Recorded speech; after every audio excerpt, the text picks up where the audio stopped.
Hello guys, welcome back to my channel, and in this episode I am going to be doing two primes.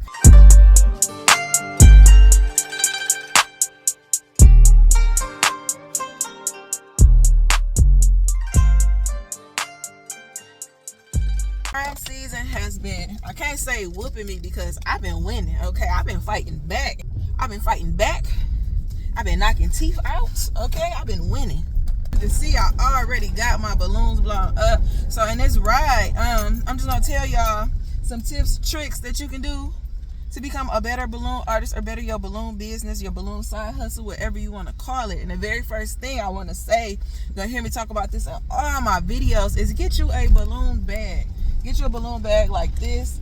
I got my balloon bag off of Amazon. You can also get them from Home Depot. I searched on Amazon, king size durable mattress bag, and that's what I got. So you always want to have your balloon bag so that you can transport your items to wherever you're going easily. The number one mistake that new balloon artists make when they launch their business is blowing up their balloons on site. Now, at minimum, it will take me anywhere between 45 minutes to an hour to blow up some balloons. Out of the balloons that I have back here, it took me 2 hours to blow them up together. An hour for each. Anywhere between an hour to hour 15 minutes for new balloon artists. As you get skilled, the timeline for you inflating your balloons goes down. But most places only have an hour for setup before their event starts. Now with Prime, you get a little grace because people kind of have them at home. But as of late, these Primes been like weddings. I talked to somebody yesterday who said they went to a $26,000 Prime send off, okay? She had ladies hanging from the ceiling. It was fireworks. It was somebody performing. So pause real quick. What's the most expensive Prime send off that you've seen, been to, attended, or even paid for? Because I would like to know. Because $26,000 is a car, it is a building for my event space, it is a student loan, it's some people degree, but yes. Use the right lane to anyway, turn right. You want to blow up your balloons ahead of time as soon as possible, if possible. Don't blow up your balloons on site because you never know what issues you might face when you're blowing them up. Like, one, sometimes people say the event is outdoors. You know what? I'm going to talk about that in another video. What to do when the scope of work changes.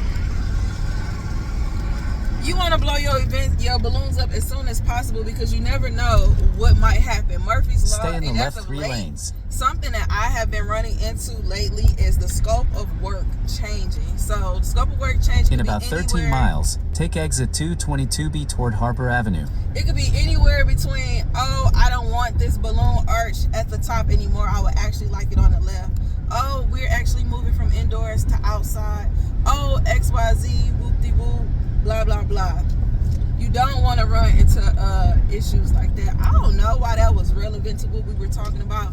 I'm off 2 hours of sleep, so I don't even remember what we was talking about. So yeah, anyway, I feel like I was telling y'all about balloon bags and blowing your balloons up early.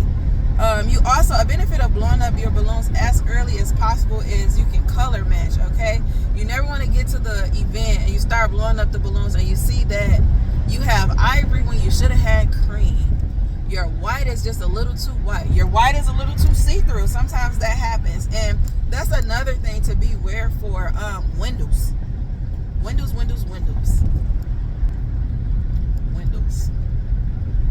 I think I am going to make a video of things to beware of. Yeah, this is going to be 2 videos. Because beware of windows. Like, a lot of people will try to put their backdrop in front of a window. And usually you get lucky if you have quality backdrop panels. The light will be blocked through the panels, but not necessarily through the balloon. So yesterday I had somebody who had a white and champagne arch. However, with it being directly in front of the window, even though they were high quality Sempertex balloons, with that white light, with that window right behind it, you can see through the balloons, and it kind of gave them like a cheap look. And I did not like that too much. But thankfully, I had an understanding client, and they did not mind moving their backdrop a little bit over. Another thing to be aware of with prime season or just any type of season is when you rent out those letters, okay? Renting out marquee letters. I personally, now knowing that Amazon offers letters that are of decent quality, that are very amazing for indoor usage, I'm no longer doing LED lights or letters that are not mine. So if you book a balloon service with me and you want LED lights or these marquee letters, I have to bring them myself. The reason for that is I know that I can count on myself. I know I talked about this in another video, and it was like I got smacked in the face right after talking about that, because we were waiting for the letters to be delivered and the person was 45 minutes late.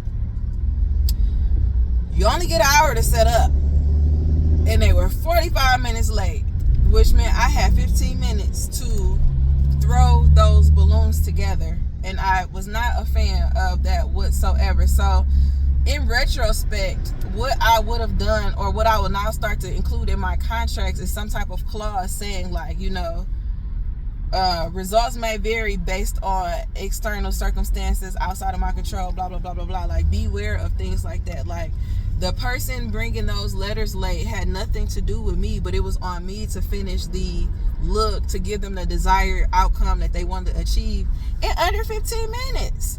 So be able to communicate those things to your client well ahead of time. Like, okay, oh, you want to book a garland with marquee letters and you already have your own vendor. Okay, well, understand that I cannot complete the work until the letters arrive on time, and if the letters arrive late, I will be under a time constraint, and you might not get the desired outcome that we agreed upon before the start of your event, unless you're fine with me working as the event starts. Me personally, once people start coming, it's kind of time for me to go. I think it's very tacky.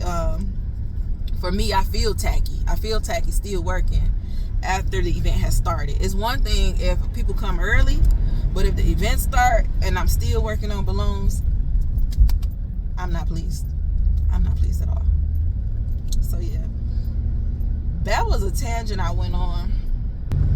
So I've been talking a lot about my balloon bag. Another thing that I would stress is getting a balloon book bag. So when I pull over, y'all probably see me in all my videos with two straps. I always got this book bag on looking crazy, but I went to an outlet store for Vera Bradley and I got one of their travel book bags, usually for people who go on those backpacking trips through Europe or throughout these different countries.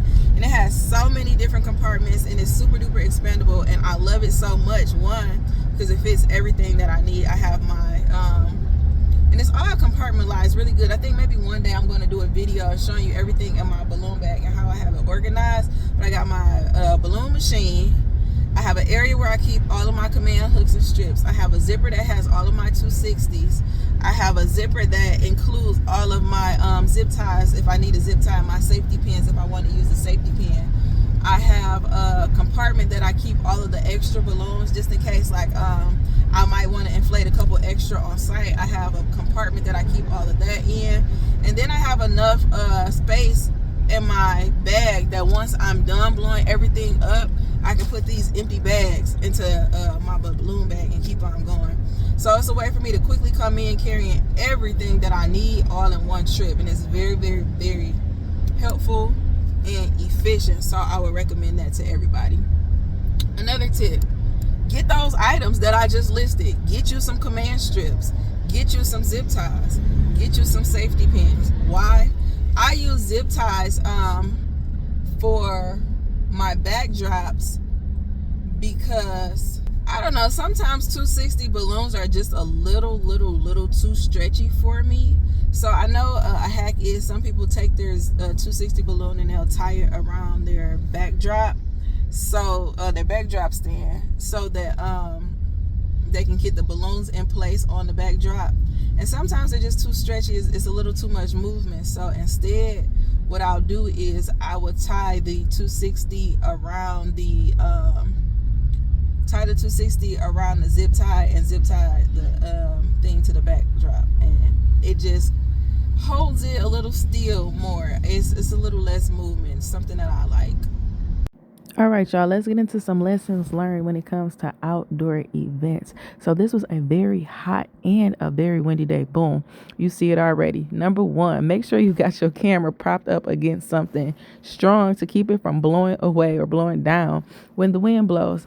Secondly, you hear me talk about this so much on my channel, but make sure that there is nothing in front of your camera and make sure, boom, there is nobody in front of your camera. This was a very, very funny day. I had 2 proms in one, and the sun was not on our side at all. The sun was not on our side. It was very horrible. My balloons started shrinking. They started oxidizing very, very early. A lot of people recommend balloon shine, which you can get off Amazon or through certified balloon vendors. But lately I've been hearing complaints about the smell of the spray, and also that it leaves spots on your balloons. So I haven't personally used the spray because I don't do outdoor events typically. But if you're really paying attention, you can start to see that the gray is already oxidizing. The gray that was out there is not as shiny as the clusters that I am putting on, and the black is also starting to shrink. So I'm just going to be honest. You're looking at some Amazon balloons right now. I thought I was safe. I thought this was going to be indoors. And this is before I truly started to take my craft more serious, increase my prices, and use better balloons. So now typically, if this was indoors, we would have been fine. The balloons would not have oxidized. They would not have shrunk. However, if you're going to do an outdoor event, I highly recommend you spend that extra cash on your balloons. There are many places that you can go online and in person, and I recommend Tough Tex for all outdoor balloons. Tough Tex, they live by that name. Those balloons are going to make it rain, sleet, or shine. They're not going to fold. And now we got our beautiful finished project. Even with the oxidizing, I did that. Thanks for watching.